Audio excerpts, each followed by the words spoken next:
Hello, everyone. Welcome to another segment of Accomplished Minds. One of the grand challenges outlined by Peter Diamandis and Stephen Kotler in their book Abundance, which I highly recommend, is that roughly 20% of the world lives without electricity. In sub-Saharan Africa, the number is even higher, with more than 70% of the population living without access to electricity. This bottleneck brings with it a collection of consequences. One of them is the lack of light. Today we are going to discuss a solution that provides reliable, clean, sustainable light anytime, anywhere, and is hundreds of times more efficient than current solar-based solutions at a fraction of the cost. It is Nuru Energy portable modular LED lights. If you are aspiring to be a social entrepreneur, here is an example of a solution that is a resource-liberating mechanism that not only answers a problem, but creates dozens of opportunities for people to develop and help themselves. I am pleased to have with me from South Africa the CEO and co-founder of the Nuru Energy Group, Mr. Samir Hajee. Welcome, Samir, to Accomplished Minds. Thank you very much. It's a pleasure to be here. Thank you so much. Samir, why choose light as a project? Well, I think if you look at base of pyramid populations, particularly the populations that are earning $1 to $2 a day, and you look at their expenditures on a daily basis, kerosene generally forms a large part of their, the amount of money they spend every day. And if you look at what they use kerosene for, it's predominantly light, especially in sub-Saharan Africa. So if poverty alleviation is a concern, if addressing some of the environmental issues that kerosene pose is a concern, then light and kerosene displacement is really the first place to start. Okay. And could you explain the process and how did this idea become viable as a business for you? Yeah. So I think in 2008, when we first started, we spent many weeks living in a village in Rwanda, just observing to see how people were using kerosene. And what we found was that, contrary to a lot of the other types of innovations that have been tried, what we noticed is that the kerosene light was being used for tasks, right? So attending to your baby in the middle of the night, going to the bathroom, cooking, that kind of thing. Whereas other initiatives were really trying to bring a concept of light that we in the West are very familiar with, which is a lot of light, room light. And so we took that as an opportunity to develop something that was a little bit more bespoke, a little bit more appropriate for the type of use that these base of pyramid populations had. So we spent a lot of time researching to see if we could develop something that was very portable, something that could be used in a lot of different ways, and something that would be very cost effective for this population. So it basically, could it be used, when you say used for the population, was the natural resource for it, could it be found locally? Yeah, no, it wasn't necessarily found locally, but what we were trying to do was develop a product that kind of fit within the ecosystem of these rural populations. So for them, kerosene worked because it was portable, it was reliable, and it could be purchased in increments, right? So if these are populations that are earning just a little bit of money every single day, and sometimes earning no money if it's if it's low season, let's say, because they're very much tied to the agricultural seasons and harvests and that. So we had to make sure that we had a solution that people could buy incrementally. And that's one of the reasons kerosene is so popular, right? That people can buy as little or as much kerosene as they can afford. It's one of the same reasons that the mobile telecoms have started to do really well in rural markets, because people can buy talk time in as little as 50 US cent denominations. It's the reason that FMCG companies like Unilever and other companies have done so well in rural markets, is because they've taken these large form factor packages and broken them down into single-use packages, making it a lot more affordable for these populations to be able to afford. We're doing exactly the same thing, but in the lighting space.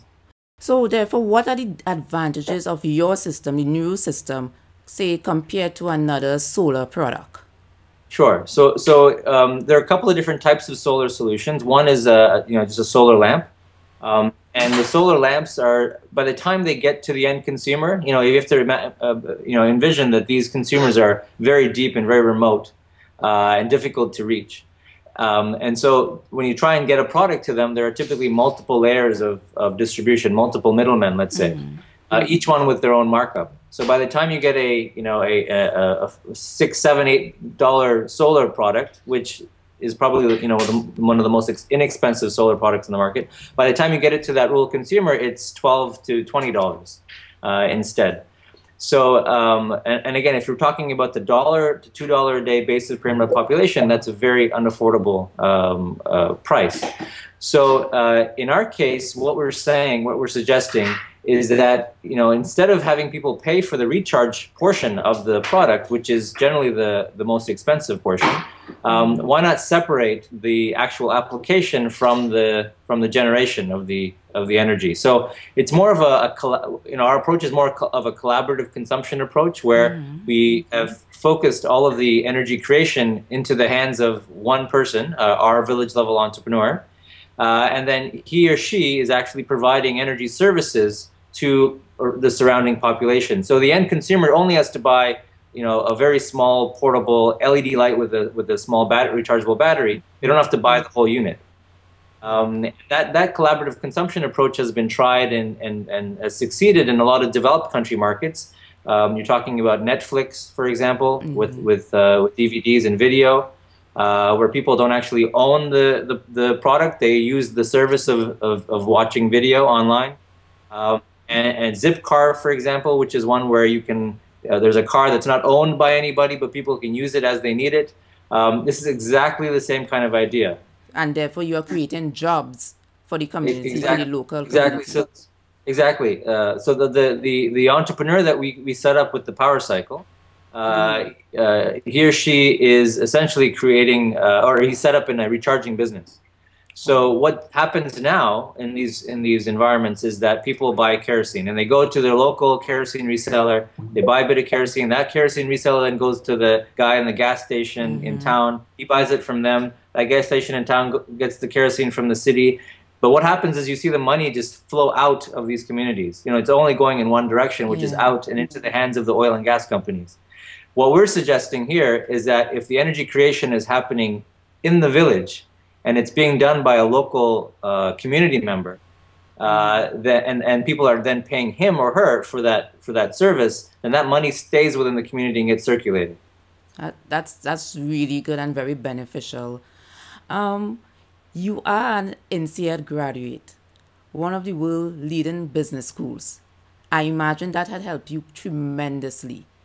Do you think that kind of credential is necessary to be a successful entrepreneur? Not necessarily. I think you need, there's a lot of other qualities that you need besides an MBA. And I think, the MBA certainly is a good starting point because it gives you a foundation of all of the first principles, let's say, of business. But then, to become an entrepreneur, there's a lot of other criteria that's necessary. You need passion and drive and tenacity, because any sort of entrepreneurial venture has its ups and downs, and it's actually even more difficult when you're a social entrepreneur because you're bumping up against the norms of some pretty the norms of some pretty poor societies, and there's a tremendous resistance to change there. I mean, if you think there's resistance to change in Western economies, in developing economies where people can't afford to make a mistake, and are used to a certain way of living, getting them to change from one way to another is very difficult. So there are typically ups and downs as a social entrepreneur that necessarily do not exist as a non-social entrepreneur, I would say. Yeah. But the MBA is definitely a good starting point, just to answer your question. So therefore, for you, from your perspective, what will be most instrumental in executing the technology, the LED technology that you you started? In our case, what is instrumental? Yeah, what has been most instrumental? I think, well, having a dedicated team. At the end of the day, this company is it's a group of people, right? So we've got a fantastic team at our corporate level. People that have great, tremendous skills in product development, industrial design, manufacturing, distribution. Shipping, that kind of thing. But then on the ground, we've got some fantastic people in Rwanda and Kenya and Uganda that really understand their local markets and know exactly what could work and what can't work. And so we've got this very nice mix of people.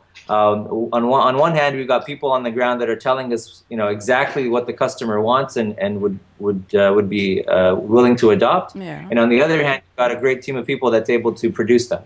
So therefore, would you take that those different teams come together to form like a divergent thinking and take the best solution to produce the best solution for your customers? Yeah, exactly. So, you should see some of our brainstorming meetings, especially when we're all in the same room. There's just, a lot of wonderful ideas that are being generated. We should try this. No, it won't work technically. We've got all the ingredients essentially necessary within our company to essentially launch some fantastic products. So Samir, tell me, what would be the most important factors that you will consider in starting, you will tell others to consider when starting a social enterprise? Yeah, I can name one right off the bat, and that's money. I think when we started with a $200,000 grant from the World Bank. So we're very lucky that we got a nice, sizable, grant to start. But $200,000, especially doing what we're doing, product development and field testing, goes very, very quickly. So I think if we were gonna do it all over again, we would have probably secured a lot more money up front.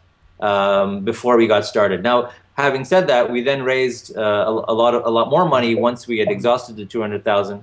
But it would have made the road a lot easier. We would have maybe circumvented a lot of hurdles had we raised a lot more money sooner. But how would someone know where the avenue to get more money? How? Because somebody brand new in the developing world don't know where to go to. How did you know where to tap into that resource? To be honest with you, this was a complete fluke. And I think in this case, it was, we had, the team, me and the co-founders, Simon Tremere and Barry Whitmill, we had, just come up with this concept together. And at the same time, the World Bank had this Lighting Africa initiative that they were starting in 2008 that was doling out $200,000 grants for something that we had, that we were about to launch ourselves. So there was a nice little, coincidence there. But having said that, there back in 2008 there were not a lot of avenues for capital for these kinds of activities. This has completely changed 5 years later. Now we've got many, I would say hundreds of different type of financiers that are looking at social enterprises in particular. Financiers that are socially minded angels. You've got people, organizations that are really focused on funding what they call the missing middle. So organizations that have had a little bit of money to start an idea that they had, but then don't have the money to get to any significant scale. So they're financiers that have now set up to fund those types of investments.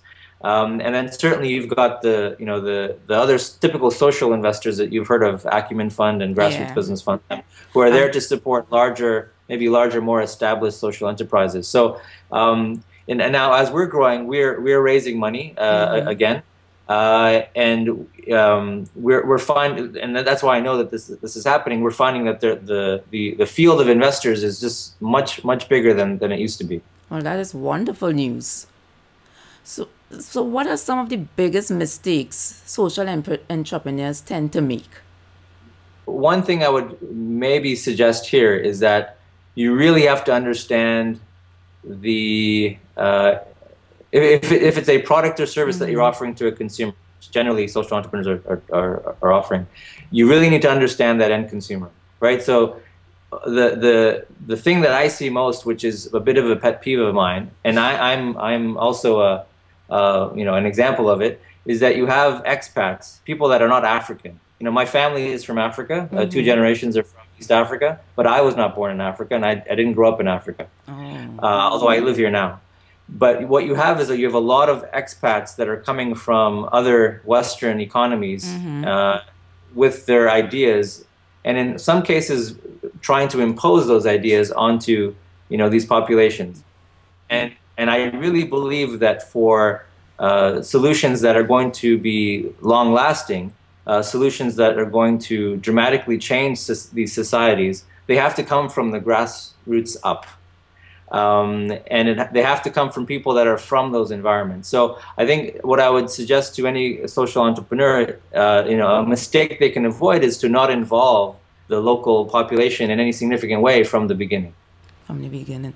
So to get feedback on the ground, to be more involved and to be seen, to really understand the culture and hear from them what are their solutions. And even so, if they want help or assistance, that's the other thing. Because we will but Lorena, I would go even farther, and I would suggest that because what we've done thousands of these rural customer surveys, and what inevitably happens is when you go out into the field, and anyone that's working in development will probably tell you this, and you probably already know this, you often hear what they think you want to hear. And so you sometimes do not get the root of the issue or the root of the way they think. And that really needs to come from spending a significant amount of time with them to the extent that you live with them. I was just and become part of that community in some way. And would you say trust has anything to do with that too? Because they kind of is testing the foreigner or the person that is not from their community.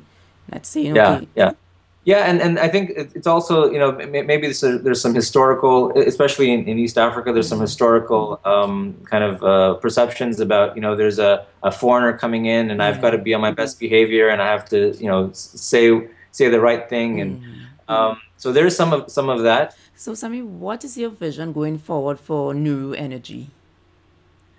Yeah, so up to now, we've been really focusing on that $1 to $2 a day consumer via the village level entrepreneur model. We're scaling that at the moment.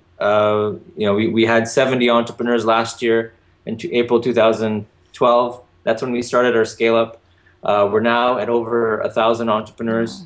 So we've been able to scale up quite well, and we're continuing that scale up. Now, one of the ways that we're planning on scaling up is not necessarily doing it ourselves. And I think that's also a big learning for us, is that we can't be everywhere all at once. So we've had a lot of interest from African diaspora, actually, to fund this business in a box on behalf of a family member that lives up country or in a village. So, what we're planning on doing in the next month or so is opening up this opportunity to any African diaspora or any diaspora anywhere actually in the world, who wants to purchase our business in a box, generator and some lights to start, and actually, get it into the hands of one of their family members to start up the business. The beauty of our business is that the power cycle, the generator, is very simple to use. Obviously, you just need 2 legs, and you need to know how to pedal. And the actual maintenance of it is very low because it's plug and play. And we've just, we started in 2008, like I said. It's taken us 4 years to perfect the technology to a point where it is durable enough that it could last, well over 7 to 10 years in the field. It is, if there's any maintenance issues, we've made it so that you can quickly change the part that's failing. Having said that, for the 1,000 entrepreneurs, we have seen, I think, 1 power cycle that's had some issue. So we've got a fantastic product as far as durability goes. So that's kind of the way forward on the VLE model side. Okay. Where we're going to work with NGOs in Africa and other diaspora to actually get the technology into the hands of the rural population. And are you looking at other areas you would like to address, or see other areas you want to take on, or another project? Yeah, yeah. We're recognizing, and it's actually some of the investors we're talking to are suggesting this to us, that the distribution network that we're creating by accident, this network of entrepreneurs, Yeah. could serve to provide other products and services to these populations. Yeah. So, so if you look at their energy needs in particular, the basic pyramid population, the $1 to $2 a day folks, it's lighting, it's mobile phone charging, it's cooking, and it's radio. So it's those four areas. Very basic needs, right? So we've addressed the lighting need. We're launching now another product. It's an accessory to the Nuru light. And essentially what it does is it snaps onto the Nuru light as a small little snap-on device with a USB out port, so it can allow you to charge your mobile phone. So once you've got your Nuru light and you've gone to get it recharged, the customers typically pay about 20 US cents per recharge. So our thinking was if they've paid for that amount of energy, they should decide whether they use the energy for the light or they use the energy for something else. So we've given them the opportunity to now plug in their phone and charge their phone from that same energy. In addition to that, we've got another accessory, which is an ambient light, a room light, because some consumers, especially business owners, who want a lot more light than just a task light, they're basically saying, we want something a little bit brighter. So we've come out with it's almost like an LED bulb, again, that you snap onto the Nuru light, and it turns it into something that you can hang, and it could light up the room. So those are some of and then we're thinking about developing a radio that does a very similar kind of approach where it doesn't, you don't have to buy the whole battery, it just kind of leaches power from the existing Nuru light. And then finally, looking at cook stoves. There are some cook stove companies. I mean, we don't know anything about developing a cook stove, so we would partner with another product company that actually has cook stoves, and then they can use our channel to distribute them. Wow, that's amazing stuff. And you have a lot going on for yourself. There is a lot going on, absolutely, yeah. I see that your organization has won a lot of awards. And how has that helped you? I guess that has increased your visibility and help you to get into the other markets. Yeah. So exactly. So when we raised the $200,000, that was especially because it came from the World Bank. It kind of raised our profile a little bit, and then it enabled us to be well positioned for the next grant, which then helped us get the next grant. And and I think these awards are great. We've won a lot of awards. But so recognition is fantastic, but what it did is actually got us to a stage where we could start to scale. So, we're 4.5 years into this business, and the founders and the management team still own 100% of the business. We haven't had to give away any of the business. So now we're talking to investors, equity investors, after 5 years, but we've got a nice track record behind us now. So the grant money has really helped us get to this point. So that means you probably had a proper planning stage. You didn't went over budgets at that time. You kept a very lean budget. Yeah. Well, absolutely, we did keep it lean. So there's goods and bads around the grant money. One with the grant money is that it's very restricted, right? So you present how are you going to use it to the funder.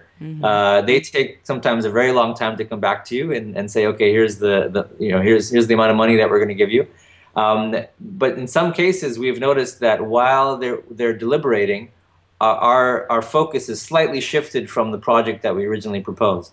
So we've had to sometimes go back to them and say, okay, no, we're going to use the money for this. So there's it's a bit time consuming there. Whereas if you dealt with an equity investor from day one, you could move a lot faster. Okay. So Samir, tell me, what keeps you grounded and allow you a peace of mind in your busy business world? Yeah, I think spending a lot of time in the field. I just got back from Kigali, last week. Spending a lot of time with our entrepreneurs and our customers. I think physically being on the ground is what keeps me grounded. So you're more hands-on guy. We try to be. All of us in the company are trying to be hands-on. Yeah, yeah. And that's the thing. We care so much about our customer. Yeah. And we try and spend as much time with our customer as possible. The whole idea of customer service starts from the top, right? That's really the kind of culture that we're trying to create here, is where everyone in the team is always constantly concerned about how is our entrepreneur doing, how is the customer doing, because ultimately they're the ones that are going to make or break our business. Yes, it is. It is. Samir, thank you so much for joining us here on Accomplished Minds. Thank you very much, Lorena. If you'd like to see more, subscribe to accomplishedminds.com.